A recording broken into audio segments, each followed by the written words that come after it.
Assalamualaikum warahmatullahi wabarakatuh. Halo semuanya, perkenalkan nama saya Nazra Mutiara Anjani dari kelas 12-5 nomor absen 23.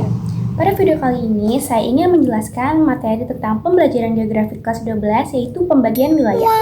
Nah, mengenai tipologi wilayah itu dapat diklasifikasikan menjadi 5 kategori.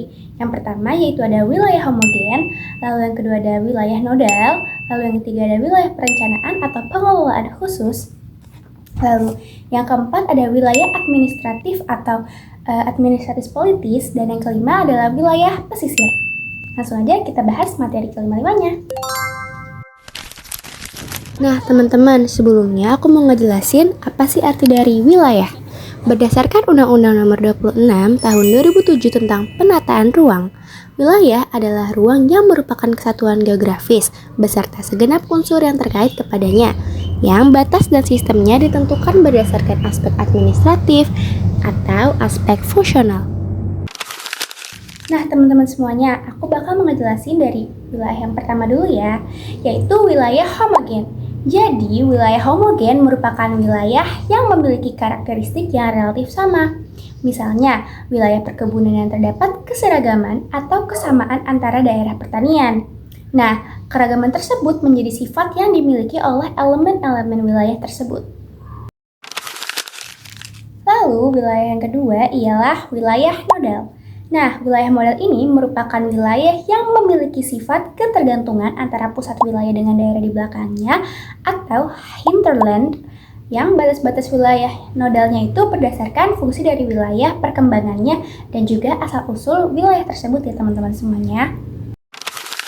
Lanjut ya teman-teman untuk wilayah ketiga yaitu wilayah perencanaan atau pengelolaan khusus.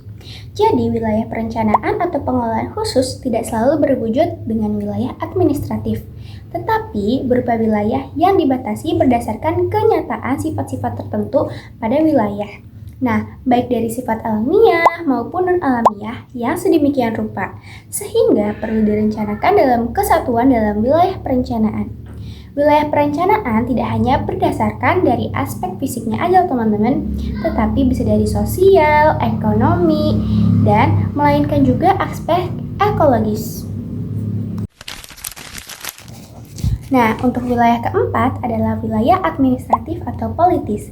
Nah, wilayah administratif politis merupakan wilayah yang batas-batasnya berdasarkan kepentingan administratif pemerintahan atau politik.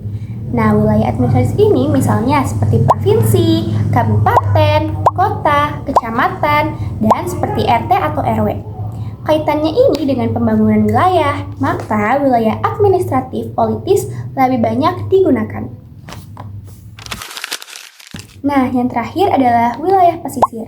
Jadi, berdasarkan Undang-Undang Nomor 27 Tahun 2007 tentang pengelolaan wilayah pesisir dan pulau-pulau kecil, wilayah pesisir merupakan daerah peralihan antara ekosistem darat dan laut yang dipengaruhi oleh perubahan di darat dan laut. Di dalam wilayah pesisir terdapat beberapa subsistem sebagai penyusun wilayah, yaitu terdiri atas sistem ekologi, sistem sosial, juga sistem ekonomi.